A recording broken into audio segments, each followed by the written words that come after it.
सहारा Haryana live.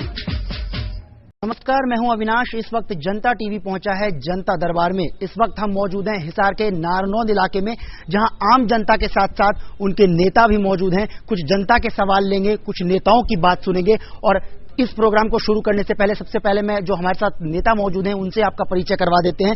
इस वक्त मौजूद हैं हमारे साथ राजेश नाड़ा जी, जो हैं जिला पार्षद हिसार के हैं। उसके बाद उनके साथ बैठे हैं रणधीर सिंह कोथ, जिला पार्षद। उसके बाद परमिंदर दुल बैठे हैं, एमएलए जुलाना इलाके के। और इधर से हम शुरुआत करते हैं, ये बैठे हैं सतबीर सिसाई, वाइस प्रेसिडेंट इनेलो। उनके साथ बैठे हैं कृष्ण कुमार, वरिष्ठ नेता कांग्रेस के। उनके साथ बैठे हैं प्रोफेसर मनदीप मलिक, वरिष्ठ नेता हैं ये बीजेपी से। और उसके साथ बैठे हैं सत्यवान दुहन, हज का नेता। ये जनता से जानते हैं उनकी क्या समस्याएं। सबसे पहले जनता से शुरुआत करते हैं, क्योंकि जनता दरबार की शुरुआत है तो जाहिर सी बात है आम जनता से सवाल पूछते हैं। सर ये बताइए, क्या नाम है आपका? मेरा नाम लालवीर गौतम, प्रधान युवा संगठन नारायण। ये बताइए, आपके इलाके की क्या कुछ समस्याएं हैं? हमारे इलाके में तो बड़े बड़े आदमियों के, जो जैसे डॉक्टर गोविंद खुराना, हमारे गांव का था, नोबेल पुरस्कार विजेता। उसकी 25-26 एकड़ जमीन थी। उसको पीछे हमारा एमपी था, उसने कब्जे में करके पूरी तरीके से, यानी कि अपने इलाके के जो एमपी थे उनसे खुश हैं, नेताओं से खुश हैं, कोई शिकायत नहीं?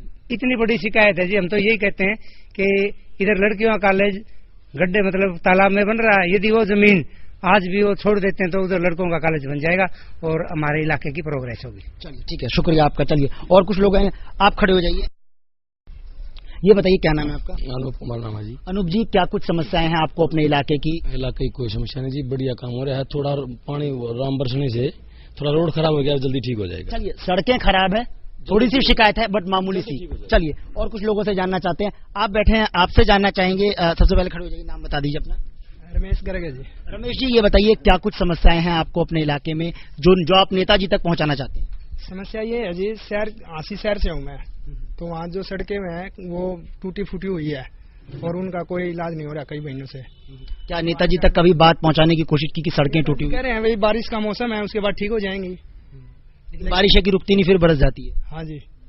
चलिए, यानी शिकायत की थी, सुनवाई नहीं हुई। कुछ और लोग हैं, उनसे जानते हैं। सड़कें टूटे होने की शुरुआत में शिकायतें मिल रही है। आपसे जानना चाहेंगे, क्या नाम है आपका?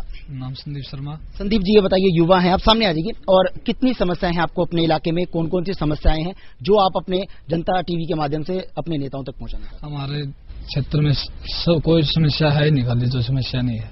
रोड समस्या, गली समस्या, स्कूल समस्या, डिस्पेंसरी व्यवस्था, सभी एक तरह से सभी खराब है समस्या। जो कि एक हरियाणा में जो विकास हुआ है हमारे क्षेत्र में तो है नहीं। पूरे जो यूनिवर्सिटियाँ, कॉलेज जगह वगैरह जो बनते हैं वो पूरे रोहतक में बनते हैं। आपके इलाके में, यानी हिसार लोकसभा की बात करें तो इस इलाके में विकास आपके हिसाब से यानी विकास नहीं हुआ है? नहीं, कोई विकास नहीं हुआ, ना कोई आने जाने के लिए बस है, ना कोई रोड है, कुछ। नेताजी से आपके जो स्थानीय नेता हैं उनसे कभी शिकायत की, उन तक जाकर बातचीत करने की कोशिश की? क्या कुछ जवाब मिला, कुछ आश्वासन मिला? नहीं, कोई जवाब नहीं दिया। मैंने रोड की लाई थी एप्लीकेशन भूपेंद्र सिंह मुड्डा को, वो मेरी कोई सुनवाई नहीं हुई उसमें। 2-3 बार एप्लीकेशन डाल चुका हूँ मैं सीएम साहब को रोड के बारे में, क्योंकि रोज दुर्घटना होती है वहाँ पे। युवा वर्ग को शिकायतें हैं, जाहिर सी बात है, शिकायत की, सुनवाई नहीं हुई। आश्वासन शायद इन्हें जरूर मिला होगा, लेकिन सुनवाई अभी तक नहीं हुई। चलिए, आप भी युवा हैं, सबसे पहले नाम बता दीजिए अपना। मेरा नाम जगबीर लोहान है। जगबीर जी, ये बताइए, जैसे कि आपके सहयोगी ने आरोप लगाया है कि इलाके में काफी समस्याएं, आपके नजरिए से एक वोटर होने के नाते क्या कुछ समस्याएं हैं आपके इलाके में? मैं इनसे सहमत हूँ। बहुत ज्यादा समस्याएं हमारे इलाके में, सड़क की, बिजली की, पानी की, सब कुछ व्यवस्था चरमराई हुई है बिल्कुल। स्थानीय नेता यानी आपकी बिल्कुल नहीं सुनते, प्रशासन बिल्कुल भी नहीं। क्या कुछ आश्वासन दिया जाता है हमेशा चुनाव के पहले? चुनाव आता है उस टाइम आश्वासन मिलते हैं और वोट लेने के बाद भाग जाते हैं, उसके बाद कुछ नहीं। चलिए, नेताजी चुनाव के टाइम तो आ जाते हैं, लंबी लंबी बातें कर जाते हैं, वादे कर जाते हैं, लेकिन उसके बाद जो है सुनवाई नहीं होती। जिस तरह हमने आम जनता से उनकी शिकायतें सुनी, अब बारी हो चलिए नेताजी की, आइए उनसे जानते हैं क्या कुछ राय है उनकी, कितना आरोपों को सही बता रहे हैं, क्या कुछ कहते हैं। इस वक्त बातचीत करने के लिए मौजूद है परमिंदर दुल जी, जो कि खुद एक इलाके के एमएलए हैं, जुलाना इलाके के एमएलए हैं, इनेलो पार्टी से ताल्लुकात रखते हैं। आइए उनसे जानते हैं, एमएलए होने के नाते जिस तरह से आरोप लगे, क्या कुछ कहना है, क्योंकि उनकी बताया जा रहा है कि इस इलाके में भी उनकी पार्टी के एमएलए। परमिंदर जी, सबसे पहले जानना चाहेंगे, लोगों की काफी शिकायतें इस इलाके की, कोई कह रहा है यहाँ पर पानी की समस्या, सड़कों पर पानी भर आता है। चुनाव आने वाले हैं, लगा भी चुनाव की कैंपेनिंग की भी शुरुआत हो चुकी है। किन मुद्दों को लेकर आपकी पार्टी जो है चुनाव लड़ रही है? क्योंकि जाहिर सी बात है, जनता से भी कुछ शिकायतें हैं, कुछ लोगों की भी शिकायतें हैं, किस तरह से इन पर काबू पाएंगे और किस तरह चुनाव की तैयारी? इस इलाके की जनता को शिकायत को लेकर ही हम चुनाव मैदान में। क्या कुछ मुद्दे हैं, 2-4 मुद्दे जाना चाहेंगे क्योंकि पीछे जनता बैठी है, वो भी सुनना चाहेगी। पिछले 6 साल से इस इलाके में कोई विकास नहीं।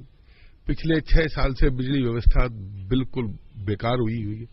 पानी पीने का नहीं है, सड़कें टूटी पड़ी हैं, लोगों को रोजगार उपलब्ध नहीं हो रहे, भ्रष्टाचार से लोगों को दिन रात एक होना पड़ता है, प्रशासन नाम की कोई चीज नहीं, हर प्रकार से गुंडागर्दी का माहौल है, लूट खसोट का माहौल है, आए दिन फिरौतियों की मांग है, भ्रष्टाचार की मांग है, डकैतियां हो रही हैं, मर्डर हो रहे हैं। इस इलाके के अंदर कांग्रेस सरकार कुछ आसपास के इलाके में जमीन अधिग्रहण करने की कोशिश कर रही है। हम इसी मुद्दे को लेकर के जाएंगे। विकास यानी कम से कम हम ये जनता को मानकर चलें या हम ये मानकर चलें कि यदि आपकी पार्टी के उम्मीदवार यहाँ से जीतते हैं तो कम से कम इन जनता को जरूर राहत मिलेगी जो लगातार पहले से परेशान है। हाँ, हमारी पार्टी के सांसद चुने जाते हैं तो निश्चित रूप से इस इलाके की जनता की जो आवाज लोकसभा में 2 साल पहले जानी चाहिए थी, पिछले 6 साल पहले भी जानी चाहिए थी, वो इस इलाके की आवाज कभी भी लोकसभा में नहीं उठाई गई। इस कम से कम इस इलाके की आवाज डॉक्टर अजय सिंह चौटाला लोकसभा में उठा करके जनता को कुछ ना कुछ तो राहत देंगे। और हरियाणा के अंदर भी इस बात की लेकर के इंडियन नेशनल लोकदल कृत संकल्प है कि जल्द ही हरियाणा के अंदर ही बदलाव होगा और विकास की एक दोबारा से लहर और समस्त इलाके को समान रूप से समझने के लिए सरकार चलेगी, जिसका वादा देकर भूपेंद्र सिंह हुड्डा 6 साल पहले आए थे। लेकिन आज केवल और केवल हरियाणा के अंदर भेदभाव की सरकार चल रही है और कांग्रेस के सरकार में शासन नाम की चीज कहीं कोई देखने को नहीं मिलती। देश के अंदर जहां जहां दूसरे मुख्यमंत्री है, मायावती है, जहां मोदी है, जहां विपक्ष के मुख्यमंत्री हैं, कहीं भी मुख्यमंत्री हैं विपक्ष के, कांग्रेस ने तो हद कर दी। इनके जगनमोहन रेड्डी थे इनके चहेते YSR के लड़के, जब तक कांग्रेस में थे जब तक बड़ी प्रिय थे, लेकिन कांग्रेस से निकले नहीं और उनके खिलाफ CBI के आरोप लगे, भ्रष्टाचार के आरोप। ये तो कांग्रेस की एक नीति चली हुई है, विपक्ष के नेता को भ्रष्टाचार के झूठे आरोपों में उनके ऊपर चार्जशीट दायर करना। चार्जशीट का चलिए, आरोप प्रत्यारोप की बात हो रही है, लगातार बताया जा रहा है कि आरोप लगा रही है कांग्रेस सरकार, जो है फर्जी तरीके से बताया जा रहा है, झूठे आरोपों में फंसाने की कोशिश कर रही है। 1-2 सवाल हम और ले लेंगे उसके बाद जो है, क्योंकि वक्त की काफी कमी है हमारे पास, 1-2 सवाल और देखते हैं। आप में से कोई सवाल पूछना चाहे? आपके नेताजी बैठे हुए हैं, बहुत छोटे शब्दों में एक सवाल जानना चाहेंगे, खड़े हो जाइए, आप बताइए, नाम बता दीजिए। मेरा नाम राजेश गौतम है। मैं इस इलाके की जनसंख्या को देखते हुए ये प्रश्न पूछना चाहता हूँ, सभी पार्टी विशेष के बैठे हैं यहाँ पर पदाधिकारी हैं, क्या यहाँ नारनौंद में कोई वोकेशनल टेक्निकल एजुकेशन लेने के लिए यहाँ पर कोई संस्था बनाई गई? ये एजुकेशन लेने के लिए यहाँ से 20 किलोमीटर, कम से कम 20 किलोमीटर हांसी जींद या हिसार जाना पड़ता है। इतनी सरकार आई है और इस इलाके की जनसंख्या को देखते हुए, बच्चों को देखते हुए कोई कदम नहीं उठाएगा। वो क्यों नहीं उठाया गया? यदि उठाया जाता तो कब उठाया जाएगा? चलिए, हम नेताजी से कम जनता टीवी के माध्यम से इतना जरूर ले लेंगे कि नेताजी ये बात जो है अपने कम से कम उम्मीदवार या आगे चल के